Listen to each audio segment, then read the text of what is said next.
Cerita ini adalah kejadian nyata. Selamat malam. Saya Yuswanto Philip. Ya, benar. Orang-orang lebih mengenal saya dengan nama Mr. Yus. Pada kesempatan kali ini, saya akan menceritakan kejadian yang dialami oleh pemuda bernama Andika. Beberapa hari yang lalu, ia datang ke sini untuk menceritakan kejadian yang ia alami. Sebuah kejadian yang meneror dirinya karena kesalahannya. Pada malam itu, Andika sedang menghadiri undangan dari salah satu temannya yang membuka usaha kedai minuman. Andika bilang ketika di tempat temannya, ia minum terlalu banyak karena sang teman memintanya untuk mencicipi beberapa varian rasa yang dijual olehnya. Sekitar jam 12:30 malam, setelah pulang dari kedai temannya, di tengah perjalanan Andika merasa kebelet buang air kecil. Karena seingat Andika sudah tidak ada lagi pom bensin atau warung-warung yang masih buka, Dika memutuskan untuk buang air kecil di tengah perjalanan pulangnya.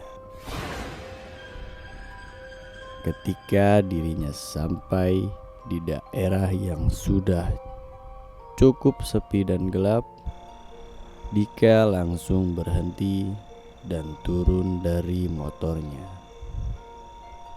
Dirinya langsung terpaku pada satu pohon yang tidak terlalu besar.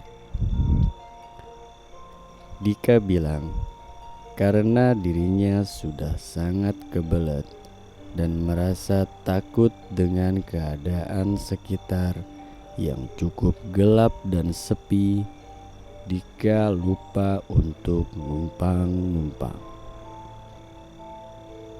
Dika langsung terburu-buru. Yang ada di pikirannya hanyalah bagaimana ia bisa cepat sampai ke rumahnya.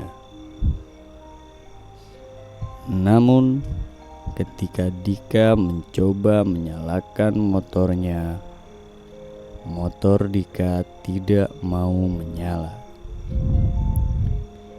Ia coba berulang kali untuk menstarter motornya, namun motornya pun tak kunjung menyala. Dika juga coba untuk kickstarter motornya berulang-ulang, namun tetap motor Dika tak juga mau menyala. Dika merasa ketakutan dan sudah berpikir yang tidak-tidak.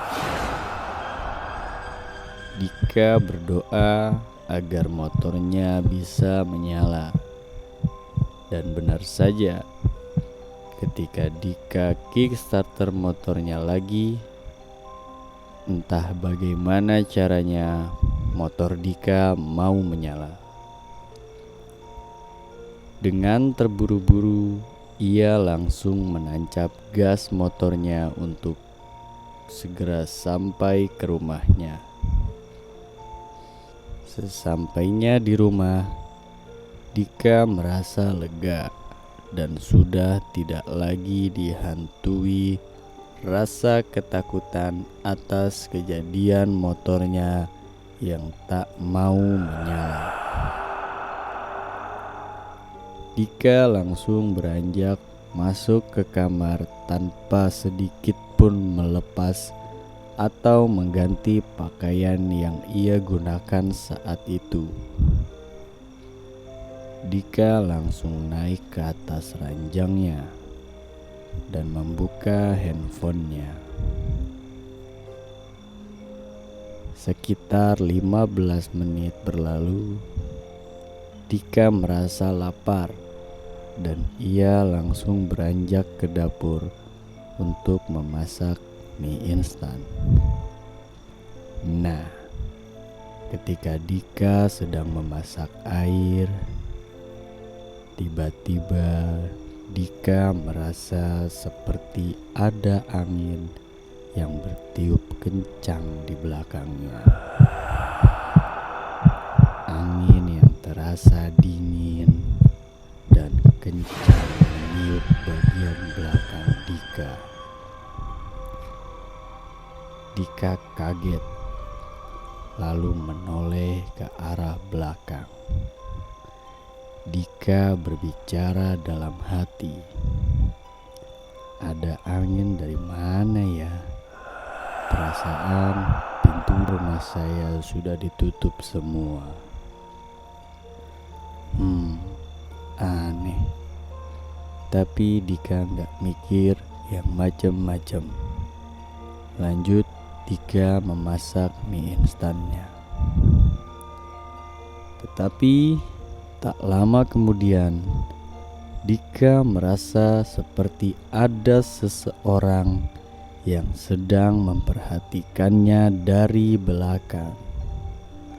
Padahal waktu itu Dika bilang dia hanya sendiri di rumahnya. Dika tidak menghiraukan itu. Dika tetap arahkan pandangannya ke panci sambil mengaduk-aduk mie instannya agar cepat matang. Semakin lama, Dika merasa benar-benar seperti ada yang sedang memperhatikannya dari belakang. Dika menoleh lagi, tetapi tidak ada apa-apa di sana. Dika sudah mulai merasa tidak enak. Cepat-cepat Dika masak mie instannya dan beranjak ke kamar. Sampai di kamar, Dika mengunci pintu kamarnya. Lalu Dika makan sambil lihat-lihat sosial media. Selesai makan, Dika mematikan lampu kamarnya dan pergi ke atas ranjangnya untuk segera tidur. Namun, belum lama Dika memejamkan mata kembali. Tiba-tiba Dika merasa ada seseorang yang berada di dekat tempat tidurnya, sedang memperhatikan dirinya. Refleks Dika membuka mata dan melihat ke sekeliling kamarnya. Namun, semua terlihat biasa saja. Dika kembali memejamkan mata. Kali ini, ia menutup selimutnya sampai ke wajah.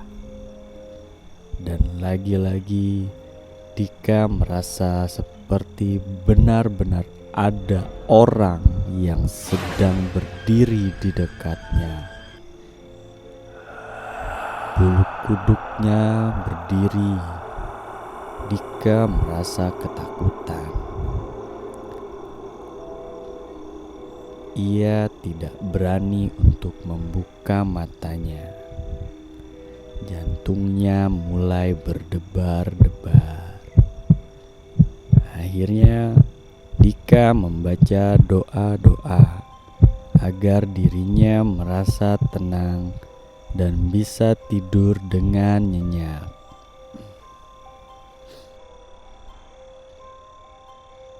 Tapi Tiba-tiba Dika merasa sosok itu berdiri semakin dekat. Dika merasakan ada seseorang yang sedang berdiri persis di samping tempat tidurnya. Akhirnya ia beranikan diri untuk membuka matanya. Dika menurunkan selimut yang menutup wajahnya dan membuka matanya perlahan. Dika melirik ke samping, ke arah dirinya, merasakan ada seseorang yang sedang berdiri di sampingnya. Dan benar saja, Dika bilang ia melihat ada satu sosok yang sedang berdiri. Dari ujung kepala sampai ujung kakinya berwarna hitam. Dia sedang menatap ke arah Dika.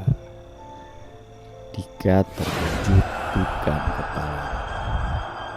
Sosok itu berdiri persis di samping Dika. Refleks Dika langsung menarik selimutnya sampai menutup seluruh tubuhnya. Ia berteriak menangis ketakutan. Tubuhnya gemetar. Dika tidak tahu harus berbuat apa. Tidak lama kemudian, sosok itu berbicara kepada Dika. "Berani kamu kencingi rumah saya?"